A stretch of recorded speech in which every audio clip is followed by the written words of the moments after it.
इतिहास में ना अक्सर कुछ दौर ऐसे आते हैं जिन्हें लोग स्वर्ण युग कह देते हैं। आज हम भारत के ऐसे ही एक अहम दौर गुप्त काल पर थोड़ी गहराई से बात करेंगे। हमारे पास कुछ स्रोत हैं और कई लोग इसे भारतीय इतिहास का स्वर्ण काल मानते हैं। बिल्कुल। और हमारे पास जो जानकारी है, खासकर एक टेक्स्ट है गुप्त काल भारतीय इतिहास का स्वर्ण युग नाम से। उसी के कुछ अंशों पर हम आज चर्चा करेंगे। हम्म, कोशिश यही रहेगी कि इन स्रोतों से जो पता चलता है उसे थोड़ा खुरेद कर देखें। सही का मतलब सिर्फ ये नहीं कि क्या हुआ, बल्कि ये भी कि ये गुप्त वंश शुरू कैसे हुआ, इनकी खास बातें क्या थीं शासन में, समाज में, संस्कृति में। और सबसे बड़ा सवाल, इसे स्वर्ण युग कहते क्यों हैं?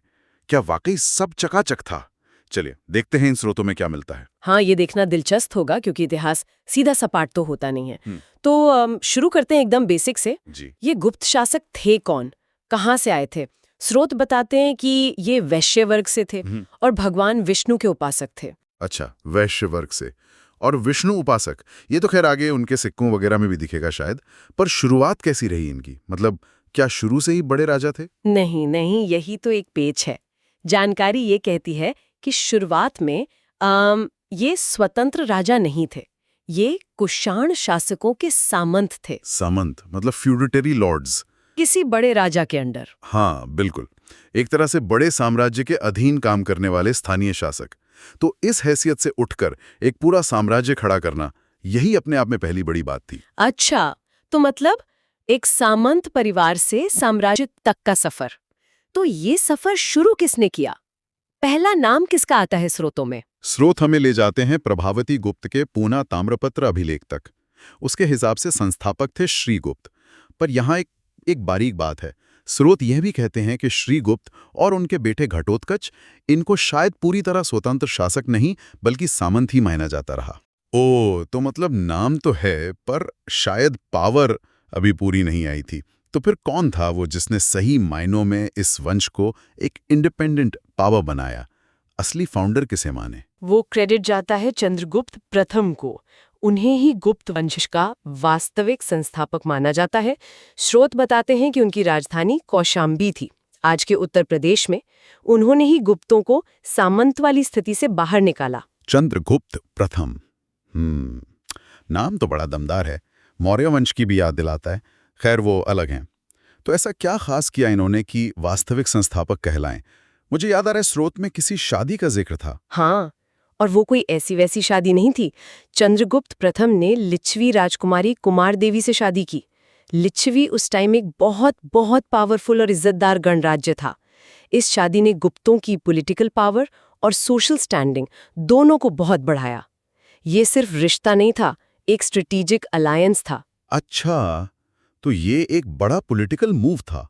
और इस मौके को मतलब यादगार बनाने के लिए कुछ किया उन्होंने? बिल्कुल, उन्होंने खास राजा रानी टाइप के सिक्के चलाए इस मौके पर। ये दिलचस्प है कि कैसे शादी जैसे राजनीतिक गठबंधन को सिक्कों पर दिखाया गया। ये उस जमाने का एक तरह से पब्लिक रिलेशन था, अपनी बढ़ती हैसियत का ऐलान। सिक्के तो ठीक हैं, पर क्या अपनी पोजीशन दिखाने के लिए कोई खास टाइटल वगैरह भी लिया? हाँ, ये बहुत जरूरी पॉइंट है। वो महाराजाधिराज की उपाधि लेने वाले पहले गुप्त शासक बने। राजा या महाराजा तो बहुत थे, पर महाराजाधिराज मतलब राजाओं का राजा, ये टाइटल उनकी बढ़ती ताकत और महत्वाकांक्षा को साफ दिखाता है कि अब वो बस कोई लोकल राजा नहीं रहे। महाराजाधिराज, समझ गया। और एक और बड़ी चीज जो चंद्रगुप्त प्रथम से जुड़ी है, शायद एक नया कैलेंडर शुरू किया था उन्होंने। हाँ, बिल्कुल सही पकड़ा आपने। उन्होंने 319-320 ईस्वी के आसपास गुप्त संवत शुरू किया। एक नया एरा, एक नया कैलेंडर शुरू करना अपने आप में बहुत बड़ी बात होती है। ये अक्सर किसी बड़ी जीत या राज्याभिषेक के मौके पर होता है, और ये गुप्त साम्राज्य के फॉर्मल उदय का एक साफ इशारा था। तो चंद्रगुप्त प्रथम ने राजनीतिक नींव तो मजबूत कर दी, लेकिन किसी भी साम्राज्य के लिए इकोनॉमी भी उतनी ही जरूरी है। इन स्रोतों में गुप्त काल की अर्थव्यवस्था, उनके सिक्कों के बारे में क्या खास पता चलता है? कोई पहचान थी उनके सिक्कों की? हाँ, स्रोत बताते हैं कि उनकी जो पॉपुलर करेंसी थी, उस पर गरुड़ का निशान बना होता था। गरुड़, जैसा हम जानते हैं, भगवान विष्णु का वाहन है। तो गुप्त शासकों का विष्णु उपासक होना और सिक्कों पर गरुड़ का निशान, ये उनके धर्म और राजसी प्रतीक दोनों को दिखाता है। गरुड़ का निशान? अच्छा, क्या सिर्फ एक ही तरह के सिक्के चलते थे या अलग-अलग मेटल के भी? नहीं, सिस्टम काफी डेवलप्ड लगता है। सोने के सिक्के को दीनार कहते थे और चांदी के सिक्के को रूपक या रुपयक। दीनार और रूपक, अलग अलग मेटल के सिक्के होना दिखाता है कि ट्रेड वगैरह काफी मनोजम रहा होगा। ये दीनार नाम कुछ बाहर का लगता है। हाँ, ये दिलचस्प है। शायद रोमन प्रभाव हो, जहां दिनारियस चलता था। ट्रेड कनेक्शन रहे होंगे, जाहिर है। और इकोनॉमी का बेस क्या था? मतलब खेती-बाड़ी के अलावा कुछ खास किसी इंडस्ट्री का जिक्र है? स्रोत खास तौर पर कपड़ा उद्योग मतलब टेक्सटाइल प्रोडक्शन का जिक्र करते हैं। गुजरात, बंगाल और तमिलनाडु इसके बड़े सेंटर थे। ये दिखाता है कि सिर्फ खेती नहीं, इंडस्ट्री और ट्रेड भी गुप्त इकोनॉमी के मजबूत पिलर थे। इन इलाकों की आर्थिक अहमियत काफी ज्यादा थी। इकोनॉमी से अब जरा समाज और कल्चर की तरफ आते हैं। किसी भी दौर की पहचान उसकी भाषा, उसकी तालीम से भी होती है। गुप्त काल में दरबारी भाषा कौन सी थी? और क्या ज्ञान विज्ञान के कोई बड़े सेंटर थे उस वक्त? इस मामले में स्रोत बिल्कुल साफ है। गुप्त काल की दरबारी भाषा संस्कृत थी। ये वो टाइम था जब संस्कृत लिटरेचर अपने पीक पर पहुंचा। महान कवि कालिदास को भी अक्सर इसी दौर से जोड़ा जाता है। हालांकि स्रोत में नाम नहीं है, पर संस्कृत के फलने फूलने का जिक्र है। और एजुकेशन सेंटर की बात करें तो उज्जैन का नाम सबसे ऊपर आता है। उज्जैन सिर्फ एजुकेशन ही नहीं, ज्योतिष, गणित, आर्ट्स, इन सब का बड़ा गढ़ बन गया था। उज्जैन आज भी महाकाल की नगरी है, तो मतलब पढ़ाई लिखाई, आर्ट कल्चर के लिहाज से ये दौर काफ़ी आगे था। लेकिन समाज के अंदर क्या हो रहा था, खासकर महिलाओं की स्थिति, ये अक्सर थोड़ा कॉम्प्लिकेटेड एरिया होता है। और यहाँ स्रोत एक मिली-जुली, थोड़ी कॉन्ट्रडिक्टरी तस्वीर दिखाते हैं। एक तरफ तो ये कहा गया है कि इसी काल में महिलाओं को समाज में थोड़ी बेहतर जगह मिलनी शुरू हुई। अब इसका मतलब क्या था? शायद पब्लिक लाइफ में थोड़ा ज्यादा रोल या प्रॉपर्टी राइट्स में कुछ सुधार, ये क्लियर नहीं है। लेकिन आप कह रही हैं कॉन्ट्रडिक्टरी, तो दूसरी तरफ क्या था? दूसरी तरफ जो थोड़ा चौंकाता है वो ये कि स्रोत कहते हैं कि इसी दौर में बाल विवाह की प्रथा भी शुरू हुई। और इतना ही नहीं, सती प्रथा का पहला रिकॉर्डेड सबूत मतलब लिखित प्रमाण, वो भी हमें इसी काल से मिलता है। 510 ईस्वी का एरण अभिलेख है, भानुगुप्त नाम के एक शासक के टाइम का। उसमें किसी गोपराज नाम के सेनापति की मौत के बाद उसकी पत्नी के सती होने का जिक्र है। ओह, ये तो वाकई एक तरफ महिलाओं को थोड़ी जगह मिलना और दूसरी तरफ बाल विवाह और सती प्रथा का शुरू होना या उसका सबूत मिलना, इसे कैसे समझें? यही तो इतिहास की जटिलता है। समझना ये जरूरी है कि कोई भी समाज, खासकर इतने लंबे दौर में, एक जैसा नहीं रहता। उसमें कई धाराएं साथ साथ चलती हैं। हो सकता है महिलाओं की स्थिति में सुधार सिर्फ ऊंचे तबके तक हो या कुछ खास इलाकों में हो, जबकि दूसरी तरफ कुछ बुरी प्रथाएं भी जड़ें जमा रही हों। ये हमें याद दिलाता है कि इतिहास को सिर्फ ब्लैक एंड व्हाइट में नहीं देख सकते। स्वर्ण युग का मतलब ये कतई नहीं कि सब कुछ परफेक्ट था। ये बहुत जरूरी बात कही आपने। अच्छा, चंद्रगुप्त प्रथम के अलावा क्या और भी महत्वपूर्ण राजाओं का जिक्र है इन स्रोतों में, जिन्होंने साम्राज्य को आगे बढ़ाया हो या किसी बड़ी चुनौती का सामना किया हो? हाँ, दो नाम खास तौर पर आते हैं। एक है कुमारगुप्त। इनके बारे में स्रोत बताते हैं कि उन्होंने अश्वमेध यज्ञ करवाया था। अश्वमेध यज्ञ? हाँ, एक बहुत बड़ा, बहुत कॉम्प्लेक्स वैदिक रिचुअल था। इसे चक्रवर्ती सम्राट अपनी सुप्रीम पावर और अपने साम्राज्य के विस्तार को दिखाने के लिए करते थे। कुमारगुप्त का ये यज्ञ करना दिखाता है कि उनके टाइम में गुप्त साम्राज्य शायद अपने पीक पर था। उनमें वो कॉन्फिडेंस था कि वो खुद को एक महान सम्राट के तौर पर पेश कर सके। अश्वमेध यज्ञ? हाँ, ये तो बड़ी बात है। और दूसरा नाम शायद किसी मुश्किल वक्त से जुड़ा हुआ। हाँ, वो है स्कंदगुप्त। इनके टाइम में भारत पर हूणों का हमला हुआ। हूण सेंट्रल एशिया से आई एक बहुत खूंखार और बर्बर मानी जाने वाली ट्राइब थी। उन्होंने उस दौर में दुनिया के कई हिस्सों में, रोमन एम्पायर तक में तबाही मचाई थी। भारत पर उनका हमला एक बहुत बड़ा खतरा था। तो क्या स्कंदगुप्त रोक पाए उन्हें? स्रोत बताते हैं कि हाँ, स्कंदगुप्त ने बड़ी बहादुरी से हूणों का सामना किया और उन्हें हराया, पीछे धकेला। ये उनकी एक बहुत बड़ी अचीवमेंट थी जिसने कुछ टाइम के लिए गुप्त साम्राज्य को बचा लिया। हालांकि ये हमले बार बार होते रहे और शायद धीरे धीरे साम्राज्य की जड़ें खोखली भी करते गए। तो हमने राजनीति, इकोनॉमी, समाज देखा। अब कुछ ऐसी चीजें जो शायद उस जमाने के इनोवेशंस या लेगेसी कही जा सकती हैं। क्या साइंस या खेल की दुनिया से जुड़ा कुछ इंटरेस्टिंग जिक्र है? हाँ, दो बहुत मजेदार बातें हैं।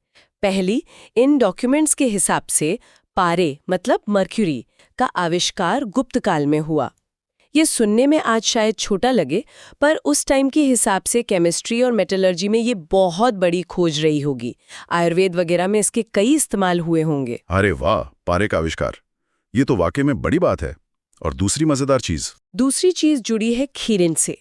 आज जो हम शतरंज खेलते हैं ना, उसका जो शुरुआती रूप था जिसे तब चतुरंग कहते थे, वो भी इसी गुप्त काल में शुरू हुआ माना जाता है। चतुरंग मतलब सेना के 4 अंग, हाथी, घोड़े, रथ और पैदल सैनिक।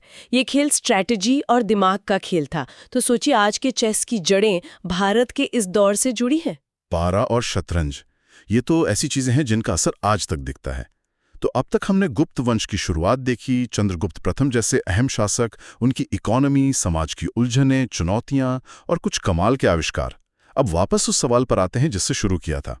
इन सब बातों को देखते हुए आखिर गुप्त काल को स्वर्ण युग क्यों कहा जाता है? क्या ये टाइटल सही बैठता है? देखिए, स्वर्णयुग का टैग इतिहासकारों में बहस का मुद्दा रहा है, ये भी सच है। लेकिन स्रोत जिन वजहों की तरफ इशारा करते हैं वो है इस काल में आर्ट, लिटरेचर, साइंस, मैथ्स, धर्म, फिलॉसफी, इन सब फील्ड्स में जो जबरदस्त डेवलपमेंट हुआ। ये एक ऐसा दौर था जब कई फील्ड्स में एक साथ नई ऊंचाइयां छुई गईं। थोड़ा और खोलेंगी इसे, जैसे क्या क्या खास हुआ इन फील्ड्स में?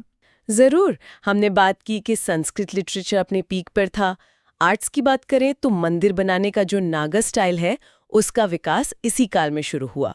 अजंता एलोरा की कुछ गुफाओं की पेंटिंग्स और मूर्तियां भी इसी दौर की मानी जाती हैं, जो इंडियन आर्ट के बेस्ट नमूने हैं। हमने उज्जैन जैसे एजुकेशन हब का जिक्र किया, जहां एस्ट्रोनॉमी और मैथ्स पर कमाल का काम हुआ। और साइंस में? हाँ, माना जाता है कि महान गणितज्ञ और खगोल शास्त्री आर्यभट्ट और वराह मिहिर इसी युग के आसपास हुए थे। उन्होंने शून्य, जीरो का कॉन्सेप्ट और डेसिमल सिस्टम को डेवलप करने में अहम भूमिका निभाई, जिसने मैथ्स की पूरी दुनिया बदल दी। हालांकि स्रोत में सीधे नाम नहीं है, पर विज्ञान गणित का उल्लेख है। पारे का आविष्कार, शतरंज जैसे खेल की शुरुआत, ये सब उस दौर की इंटेलेक्चुअल वाइब्रेंसी और क्रिएटिव एनर्जी को दिखाते हैं। एक अच्छा एडमिनिस्ट्रेशन, एडवांस्ड करेंसी सिस्टम और कुमारगुप्त जैसे राजाओं का अश्वमेध यज्ञ करना, ये सब एक खुशहाल, स्टेबल और कॉन्फिडेंट समाज की तस्वीर बनाते हैं। इन्हीं सब ओवरऑल अचीवमेंट्स को देखकर इस काल को अक्सर स्वर्ण युग कहा जाता है। तो अगर हम आज की पूरी बात का निचोड़ निकालें, गुप्त वंश की शुरुआत कुषाणों के सामंत के तौर पर हुई, श्रीगुप्त फाउंडर, पर चंद्रगुप्त प्रथम असली वाले, लिच्छवी राजकुमारी कुमारदेवी से शादी, महाराजा धीराज का टाइटल और गुप्त संवत की शुरुआत, ये उनके बड़े काम थे। फिर हमने उनकी इकोनॉमी देखी, गरुड़ निशान वाले सिक्के, सोने के दिनार, चांदी के रूपक और गुजरात, बंगाल, तमिलनाडु जैसे टेक्सटाइल सेंटर्स। सामाजिक सांस्कृतिक मोर्चे पर संस्कृत दरबारी भाषा थी, उज्जैन बड़ा एजुकेशन सेंटर था। महिलाओं की स्थिति में कुछ सुधार के संकेत मिले, पर साथ ही बाल विवाह और सती प्रथा, एरण अभिलेख वाला सबूत जैसी सामाजिक उलझनें भी इसी दौर से जुड़ी हैं। हमने कुमारगुप्त के अश्वमेध यज्ञ और स्कंद गुप्त के टाइम हूणों के हमले का भी जिक्र किया। ये साम्राज्य के शिखर और उसके सामने आई चुनौतियों दोनों को दिखाते हैं। और आखिर में पारे का आविष्कार और शतरंज, चतुरंग की शुरुआत जैसी अनोखी देन पर भी बात की। ये सारे पहलू मिलकर एक ऐसी तस्वीर बनाते हैं जहां भारत ने कई फील्ड्स में वाकई कमाल की तरक्की की। शायद इसीलिए स्वर्ण युग वाली बात इतनी पॉपुलर हुई। बिल्कुल, ये भारतीय इतिहास का एक बहुत ही क्रिएटिव और प्रभावशाली दौर था। इसकी छाप आज भी कई रूपों में देखी जा सकती है। लेकिन जैसा हमने बात की, ये अचीवमेंट्स के साथ साथ अपनी चुनौतियों और अपने विरोधाभासों से भरा दौर भी था।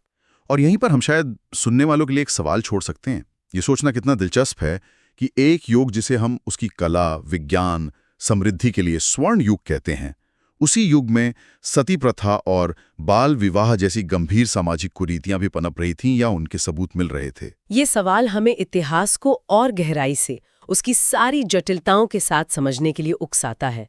कोई भी युग न पूरी तरह सुनहरा होता है, न पूरी तरह अंधेरा। हर दौर में अच्छाई और बुराई, तरक्की और पिछड़ापन, ये ताकतें साथ साथ चलती हैं। शायद यही इतिहास की सबसे बड़ी सीख है।